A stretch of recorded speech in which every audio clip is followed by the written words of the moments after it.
Kehidupan adalah salah satu fenomena paling menakjubkan sekaligus paling misterius di alam semesta. Selama ribuan tahun, manusia telah mempelajari asal-usul, evolusi, dan syarat-syarat yang memungkinkan kehidupan muncul. Namun hingga hari ini, kita masih belum mampu menjawab satu pertanyaan yang paling mendasar. Apakah kehidupan benar-benar hanya ada di bumi? Di tengah alam semesta yang dipenuhi ratusan miliar galaksi dan triliunan planet, kita masih belum mengetahui apakah biosfer bumi merupakan sebuah keajaiban yang benar-benar unik atau justru hasil alami dari proses evolusi yang dapat terjadi di banyak planet lainnya. Karena itulah pencarian kehidupan di luar bumi menjadi salah satu tujuan terbesar dalam astronomi modern. Namun dengan semakin banyaknya eksoplanet yang ditemukan, muncul pertanyaan baru. Planet mana yang paling berpotensi mendukung kehidupan dan bagaimana para ilmuwan menentukannya? Untuk menjawab pertanyaan tersebut, para astronom mengembangkan berbagai metode untuk menilai seberapa mirip sebuah planet dengan bumi. Salah satu yang paling dikenal adalah Earth Similarity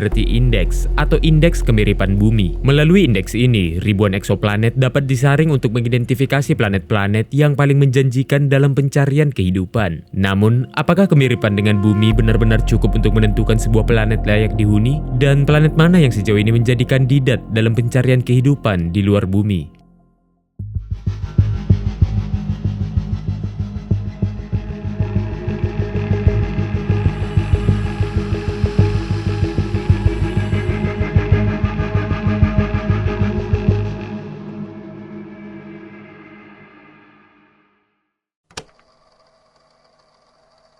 Sejak eksoplanet pertama berhasil ditemukan pada awal dekade 1990-an, jumlah planet di luar tata surya yang berhasil diidentifikasi terus bertambah dengan sangat cepat. Berkat teleskop-teleskop seperti Kepler, TESS, hingga James Webb, para astronom kini telah menemukan ribuan eksoplanet dengan karakteristik yang sangat beragam. Namun, di antara ribuan planet tersebut, tidak semuanya memiliki peluang yang sama untuk mendukung kehidupan. Sebagian merupakan raksasa gas yang lebih besar dari Jupiter. Sebagian lainnya terlalu panas, terlalu dingin, atau bahkan mengorbit bintang yang sangat aktif. Lalu, bagaimana para ilmuwan menentukan planet mana yang layak diprioritaskan untuk diteliti? Untuk menjawab tantangan inilah dikembangkan sebuah metode yang dikenal sebagai Earth Similarity Index atau indeks kemiripan bumi. Sesuai namanya, Earth Similarity Index atau ESI bukanlah alat untuk memastikan ada atau tidaknya kehidupan pada suatu planet. Sebaliknya, indeks ini digunakan untuk memperkirakan seberapa besar kemiripan karakteristik fisik sebuah planet dengan bumi, yang hingga saat ini masih menjadi satu-satunya planet yang diketahui memiliki kehidupan. Nilai ESI berada pada skala 0 hingga 1. Semakin mendekati angka 1, semakin tinggi tingkat kemiripan sebuah planet terhadap bumi. Karena itu, bumi sendiri memiliki nilai ESI sebesar 1 dan dijadikan sebagai standar pembanding. Menariknya, beberapa planet di tata surya juga memiliki nilai ESI yang cukup tinggi. Venus misalnya memiliki nilai sekitar 0,90, sementara Mars berada di kisaran 0,70. Kedua planet ini bahkan menjadi fokus utama dalam pencarian kehidupan di luar bumi. Di Venus, para ilmuwan pernah melaporkan kemungkinan keberadaan gas fosfin di atmosfernya, sebuah molekul yang di bumi sering dikaitkan dengan aktivitas biologis meskipun hingga kini keberadaannya masih menjadi perdebatan. Sementara itu di Mars, berbagai misi eksplorasi telah menemukan bukti bahwa planet tersebut pernah memiliki lingkungan yang jauh lebih basah daripada saat ini. Penemuan molekul organik serta penelitian mengenai kemungkinan jejak kehidupan mikroba purba terus mendorong eksplorasi yang masih berlangsung hingga hari ini. Lalu, jika Venus dan Mars sama-sama memiliki kandidat penting dalam pencarian kehidupan, mengapa nilai Earth Similarity Index keduanya justru berbeda? Untuk menjawabnya, kita perlu memahami bagaimana ESI sebenarnya dihitung. Para astronom membandingkan 4 karakteristik dasar sebuah planet dengan bumi. Yang pertama adalah radius planet. Ukuran sebuah planet berperan penting dalam menentukan struktur geologinya serta kemampuannya mempertahankan atmosfer. Planet yang terlalu kecil cenderung kehilangan atmosfer lebih cepat, sedangkan planet yang jauh lebih besar dapat berkembang menjadi dunia yang sangat berbeda dari bumi. Parameter kedua adalah densitas atau massa jenis. Nilai ini memberikan petunjuk mengenai komposisi internal sebuah planet. Densitas yang mendekati bumi umumnya menunjukkan bahwa planet tersebut tersusun atas batuan, bukan didominasi oleh gas seperti Jupiter atau Saturnus. Parameter ketiga adalah kecepatan lepas gravitasi, yaitu kecepatan minimum yang dibutuhkan suatu benda manusia untuk lolos dari tarikan gravitasi planet. Besarnya kecepatan lepas berkaitan erat dengan kemampuan sebuah planet mempertahankan atmosfernya selama miliaran tahun. Dan yang terakhir adalah suhu permukaan yang diperkirakan. Semakin mendekati suhu rata-rata bumi, semakin besar peluang sebuah planet memiliki air dalam bentuk cair. Salah satu syarat terpenting bagi kehidupan seperti yang kita kenal. Keempat parameter tersebut kemudian digabungkan ke dalam sebuah model matematis untuk menghitung satu angka, yaitu ESI. Meskipun sederhana, pendekatan ini sangat berguna sebagai tahap awal dalam menyaring ribuan eksoplanet yang telah ditemukan. Dengan informasi seperti ukuran,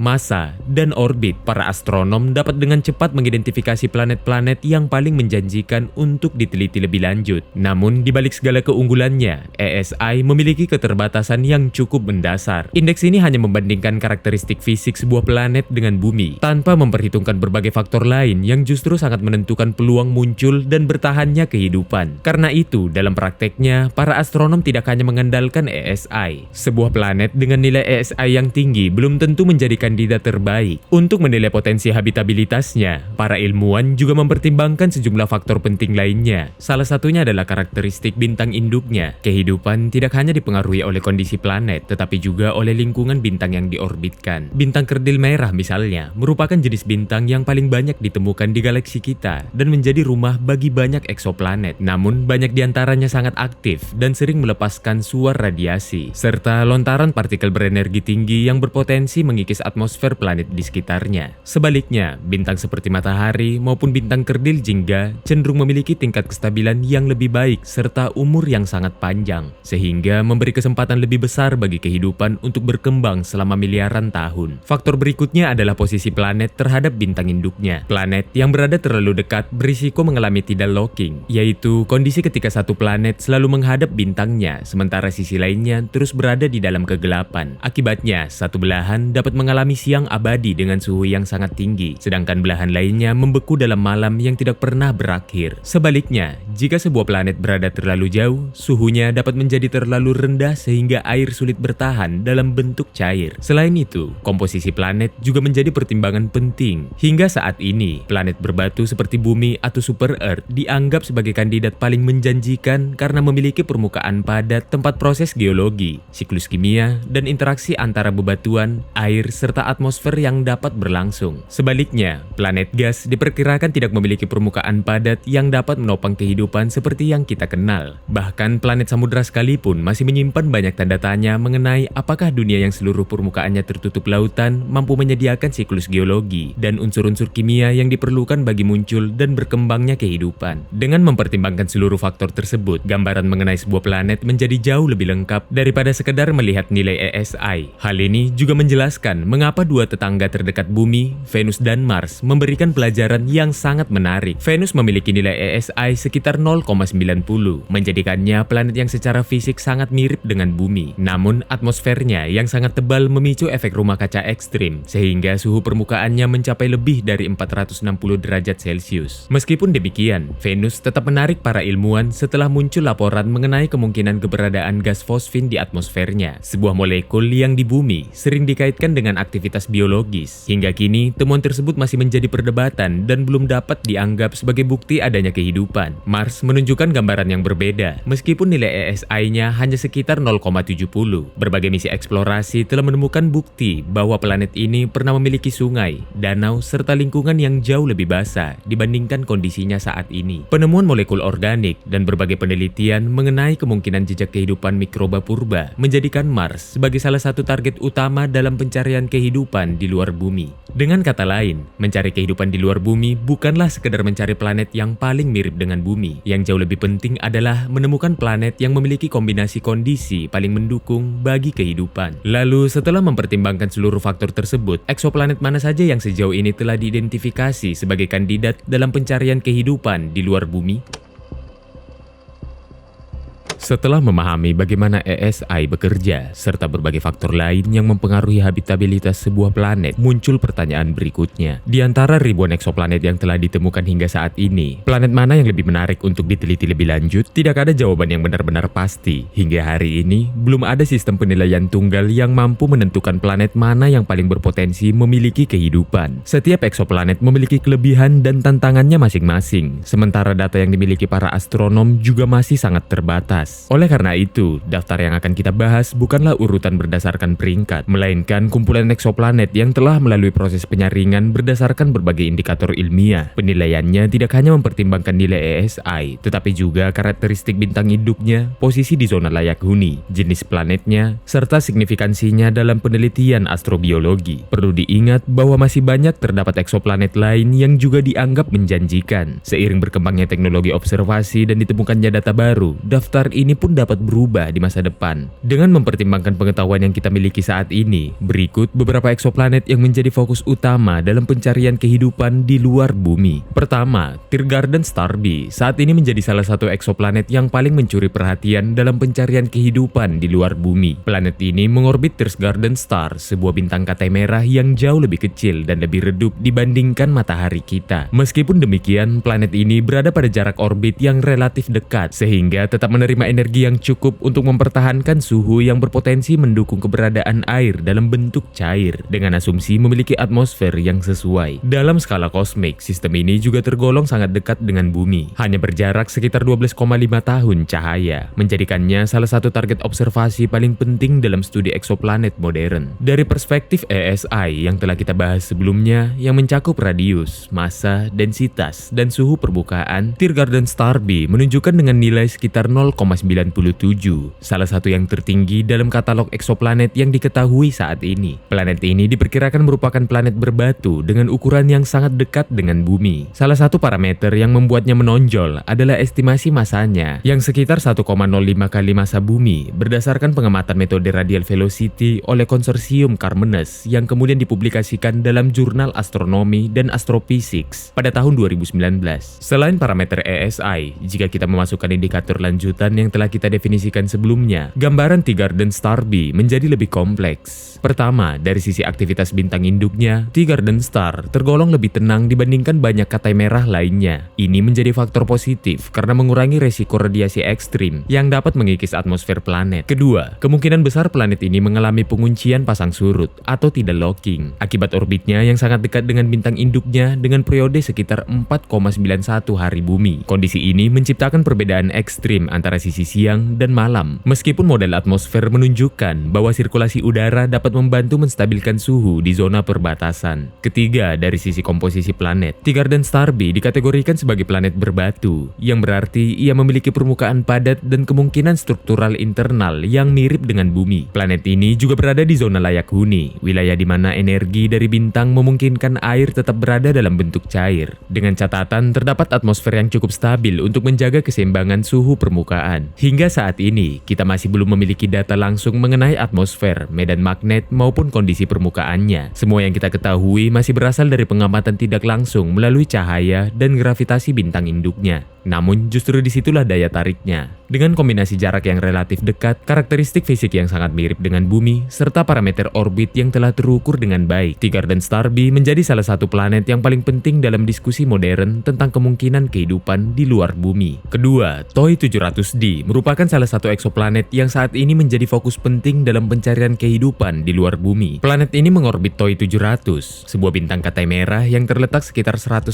tahun cahaya dari bumi, dan menjadi salah satu sistem yang dapat diamati dengan cukup baik oleh teleskop modern seperti TESS dan James Webb Space Telescope. Meskipun jaraknya jauh secara astronomis, sistem ini menerima perhatian karena karakter bintang induknya yang relatif lebih tenang dibandingkan banyak katai merah lainnya. Stabilitas ini menjadi faktor penting karena aktivitas bintang seperti suara radiasi dan lontaran partikel berenergi tinggi dapat mempengaruhi kemampuan sebuah planet untuk mempertahankan atmosfernya dalam jangka panjang. Jika dilihat dari kerangka ESI yang telah kita kita gunakan sebelumnya, TOI 700D diperkirakan merupakan planet berbatu dengan ukuran sekitar 14 hingga 20% lebih besar dari Bumi. Data ini diperoleh dari pengamatan misi TESS milik NASA yang kemudian dikonfirmasi melalui analisis lanjutan dari teleskop berbasis darat dan model orbit sistemnya. Planet ini menyelesaikan satu kali orbit dalam waktu sekitar 37 hari Bumi, menempatkannya pada posisi yang cukup ideal untuk menerima energi dari bintang induknya tanpa mengalami pemanasan ekstrim yang berlebihan. Jika kita memperluas analisis ke indikator lanjutan di luar ESI, TOI 700D menunjukkan beberapa karakter penting. Pertama, dari sisi aktivitas bintang induknya, TOI 700 termasuk kategori katai merah yang relatif stabil, sehingga resiko paparan radiasi ekstrim lebih rendah dibandingkan banyak sistem serupa. Ini menjadi faktor penting dalam mempertahankan atmosfer jangka panjang. Kedua, dari kemungkinan penguncian pasang surut atau tidal locking. Planet ini masih berada dalam zona orbit yang memungkinkan variasi rotasi. Meskipun skenario tidal locking tetap menjadi kemungkinan yang sedang dikaji. TOI 700D diklasifikasikan sebagai planet berbatu, yang berarti ia memiliki permukaan padat dan struktur yang berpotensi mirip Bumi. Yang membuat TOI 700D semakin menarik adalah posisinya di zona layak huni, yaitu wilayah di mana energi dari bintang memungkinkan air tetap berada dalam bentuk cair. Dengan catatan terdapat atmosfer yang cukup stabil untuk menjaga keseimbangan suhu permukaan. Menariknya, sistem TOI 700 tidak hanya memiliki satu kandidat, tetapi juga TOI 700E yang juga berada di wilayah berpotensi layak huni. Keberadaan lebih dari satu planet dalam zona yang sama menjadikan sistem ini sebagai laboratorium alami penting untuk studi perbandingan evolusi planet. Namun, seperti semua eksoplanet yang kita kenal saat ini, kita masih belum memiliki data langsung mengenai atmosfer TOI 700D, medan magnetnya, maupun keberadaan air di permukaannya. Ketiga, sebagaimana yang telah disinggung sebelumnya, TOI 700E adalah eksoplanet yang berada dalam sistem yang sama dengan TOI 700D, mengorbit TOI 700 yang terletak sekitar 100 tahun cahaya dari Bumi. Jika dilihat dari kerangka ESI yang telah kita gunakan sebelumnya, TOI 700E juga diperkirakan memiliki ukuran yang sangat mirip dengan Bumi, bahkan sedikit lebih kecil dibandingkan TOI 700D, dengan estimasi kemiripan yang masih berada pada kategori tinggi dalam model habitabilitas berbasis fisik. Planet ini mengorbit lebih dekat ke bintang induknya dengan periode sekitar 28 hari Bumi, yang menempatkannya di wilayah batas dalam zona layak huni optimis. Pada posisi ini, TOI 700E berada di area yang secara teoritis masih memungkinkan keberadaan air dalam bentuk cair, tetapi dengan kondisi yang jauh lebih sensitif terhadap perubahan energi dari bintang induknya. Fluktuasi radiasi kecil saja dapat memberikan dampak besar terhadap kestabilan suhu permukaan planet. Jika kita memasukkan indikator lanjutan di luar ESI, TOI 700E menunjukkan karakter yang lebih ekstrim dibandingkan TOI 700D. Pertama, dari sisi aktivitas bintang induknya, sistem TOI 700 tergolong relatif tenang untuk ukuran katai merah. Namun karena orbit TOI 700E lebih dekat, dampak variasi radiasi tetap lebih signifikan dibandingkan saudaranya. Kedua, dari sisi kemungkinan penguncian pasang surut atau tidal locking, orbit yang lebih pendek membuat TOI 700E memiliki kemungkinan lebih tinggi mengalami kondisi sinkron rotasi, di mana satu sisi planet selalu menghadap bintang induknya. Ketiga, dari sisi komposisi planet, TOI 700E dikategorikan sebagai planet berbatu dengan ukuran mendekati Bumi, sehingga masih masuk dalam kelompok utama kandidat eksoplanet terestrial dalam studi habitabilitas. Penemuan planet ini dilakukan oleh misi TESS milik NASA yang memang dirancang untuk mendeteksi planet-planet kecil di sekitar bintang terdekat. TOI 700E menjadi penemuan penting karena menunjukkan bahwa dalam satu sistem katai merah yang relatif stabil dapat terbentuk lebih dari satu eksoplanet yang masuk ke dalam diskusi kelayak hunian. Dengan demikian, TOI 700E menjadi contoh penting bagaimana satu sistem bintang dapat memiliki lebih dari satu planet yang sama-sama masuk dalam diskusi tentang kemungkinan kehidupan, sekaligus memperkuat cara kita memahami batas sebenarnya dari kelayak hunian sebuah planet. Dengan demikian, TOI 700E menjadi contoh penting bagaimana satu sistem bintang dapat memiliki lebih dari satu eksoplanet yang sama-sama masuk dalam diskusi tentang kemungkinan kehidupan. Keempat, TREPPIST 1e adalah salah satu eksoplanet paling penting dalam studi pencarian kehidupan di luar Bumi. Planet ini merupakan bagian dari sistem TREPPIST 1 yang terletak sekitar 40 tahun cahaya dari Bumi dan menjadi salah satu sistem paling unik yang pernah ditemukan dalam astronomi modern. Keunikan sistem ini terletak pada keberadaan 7 planet berbatu yang mengorbit bintang yang sama dengan ukuran yang relatif mirip dengan Bumi. Kondisi ini menjadikan TREPPIST 1 sebagai laboratorium alam yang sangat berharga karena memungkinkan para ilmuwan mempelajari beberapa planet dengan komposisi awal yang serupa dalam satu sistem yang sama. Jika dilihat dari kerangka ESI, TREPPIST 1e memiliki nilai sekitar 0,95, menempatkannya sebagai salah satu eksoplanet paling mirip Bumi yang pernah diidentifikasi dalam katalog eksoplanet modern. Planet ini diperkirakan merupakan planet berbatu dengan radius sekitar 92% dari bumi, serta kemungkinan memiliki komposisi internal yang didominasi oleh material silikat dan inti besi yang padat, mirip dengan struktur internal bumi. TRAPPIST 1e mengorbit sangat dekat dengan bintang induknya, dengan periode sekitar 6 hari bumi, yang menempatkannya tepat di dalam zona layak huni konservatif. Pada posisi ini, energi yang diterima dari bintang diperkirakan cukup untuk memungkinkan keberadaan air, asalkan atmosfer planet mampu menjaga keseimbangan tekanan dan suhu permukaan. Namun, kedekatan ini juga membawa konsekuensi besar. Seperti banyak planet yang mengorbit Katai Merah, TRAPPIST 1e kemungkinan besar mengalami penguncian pasang surut, di mana satu sisi planet selalu menghadap bintang, sementara sisi lainnya berada dalam kegelapan. Kondisi ini menciptakan perbedaan ekstrim dalam distribusi energi yang menjadi salah satu tantangan utama bagi stabilitas iklim jangka panjang. Jika kita memperluas analisis ke indikator lanjutan, TRAPPIST 1e menunjukkan pola yang sangat menarik. Pertama, dari sisi aktivitas bintang induknya, sistem TRAPPIST 1 termasuk Katai Merah yang relatif aktif, sehingga paparan suara radiasi tetap menjadi faktor yang harus diperhitungkan dalam stabilitas atmosfer planet. Kedua, dari sisi komposisi planet, TRAPPIST 1e masuk dalam kategori planet berbatu, menjadikannya salah satu kandidat utama dalam kelompok eksoplanet terestrial yang paling mirip dengan bumi. Hingga saat ini, pengamatan menggunakan teleskop seperti James Webb masih terus dilakukan untuk mencoba mendeteksi kemungkinan keberadaan atmosfer serta komposisi kimia di permukaannya. Namun seluruh kesimpulan yang ada masih bersifat tidak langsung, yakni berdasarkan analisis transit cahaya saat planet melintas di depan bintang induknya. Yang membuat TRAPPIST 1e sangat penting bukan hanya karena kemiripannya secara fisik dengan bumi, tetapi karena konteks sistemnya yang unik. Dengan 7 planet berbatu dalam satu sistem, TRAPPIST 1 memberikan kesempatan langka untuk memahami bagaimana dunia-dunia dengan kondisi awal yang serupa dapat berevolusi ke arah yang sangat berbeda. Kelima, Kepler 442b adalah salah satu eksoplanet yang paling sering disebut dalam diskusi tentang potensi kehidupan di luar bumi. Planet ini mengorbit Kepler 442 yang berada di rasi Lyra sekitar 1200 tahun cahaya dari bumi. Dibandingkan banyak sistem bintang lain, Kepler 442 termasuk kategori bintang Katai Orange yang relatif stabil. Bintang jenis ini memiliki tingkat aktivitas yang lebih rendah dibandingkan Katai Merah, serta umur yang jauh lebih panjang, mencapai puluhan miliaran tahun. Stabilitas ini menjadi faktor penting karena memberikan waktu yang sangat panjang bagi proses geologi dan kimia untuk berkembang di permukaan planet yang mengorbitnya. Jika dianalisis menggunakan kerangka ESI yang telah kita gunakan sebelumnya, Kepler 442b memiliki nilai sekitar 0,84, menempatkannya sebagai salah satu kandidat planet berbatu yang cukup mirip bumi. Kepler 442b diklasifikasikan sebagai super Earth dengan ukuran sekitar 1,3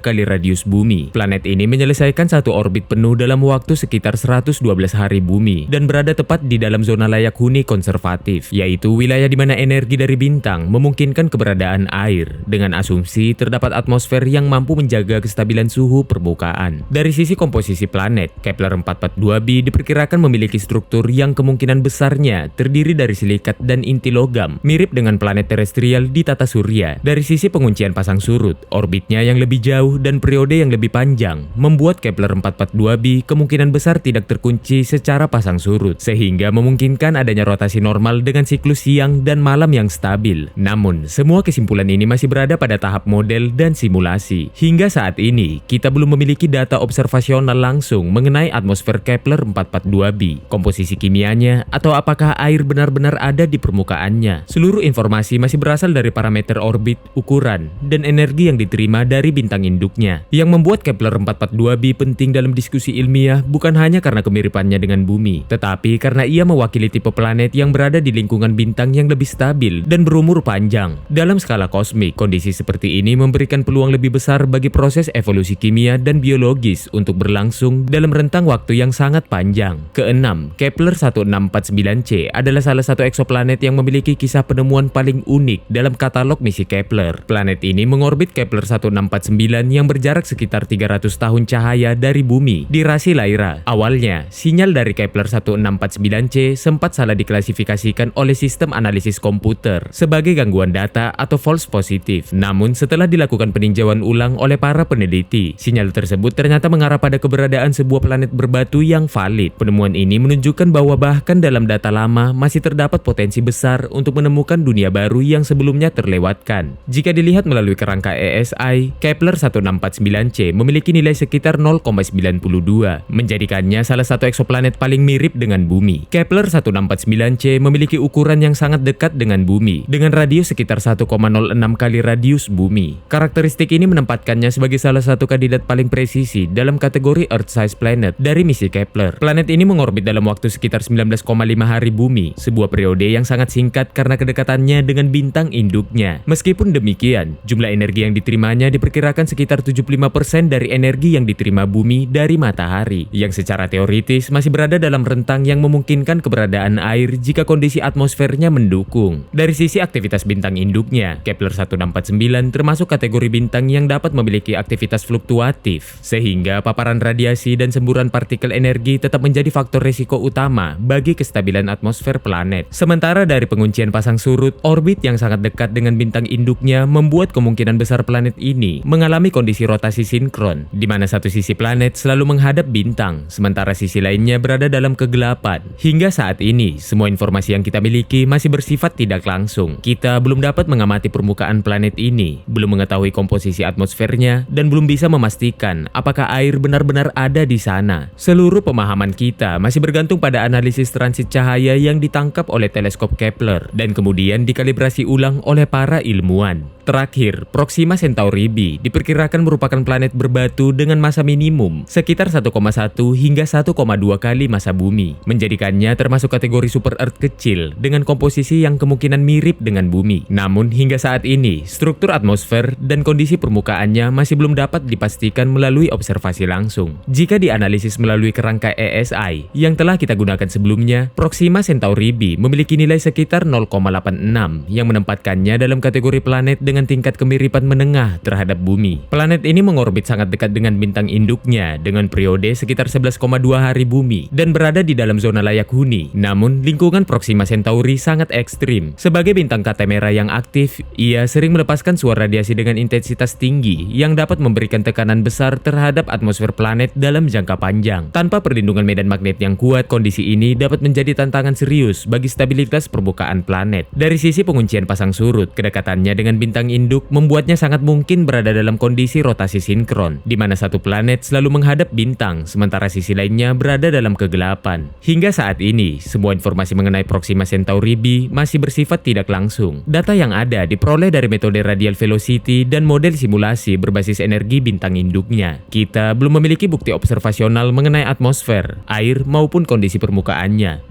Setiap tahun, kita menemukan ratusan eksoplanet di luar tata surya. Sebagian tampak tidak ramah, bahkan ekstrim, sementara sebagian lain justru menunjukkan kemiripan yang mengejutkan dengan bumi. Namun, sejauh apapun kita menjelajah, satu hal masih tidak berubah. Kita belum bisa benar-benar dapat mencapai planet-planet itu. Untuk saat ini, bumi tetap satu-satunya rumah yang kita miliki, dan satu-satunya tempat di mana kehidupan yang kita kenal benar-benar bertahan. Di sisi lain, perubahan yang kita anggap sebagai kemajuan di bumi seringkali hadir dalam bentuk yang cukup menyedihkan. Kenaikan suhu global, berkurangnya lapisan es, rusaknya ekosistem, dan tekanan yang semakin besar pada sumber daya alam. Ini bukanlah gambaran abstrak maupun metafora, melainkan proses yang sedang berlangsung dan tercatat dalam sejarah. Dan kita tidak pernah benar-benar tahu pada titik mana perubahan-perubahan itu menjadi sesuatu yang tidak bisa lagi kita perbaiki. Mungkin, sebelum kita terlalu jauh menatap keluar, kita masih harus belajar untuk lebih memahami dan menjaga apa yang sudah kita miliki di sini, di rumah kita, di planet bumi itu sendiri.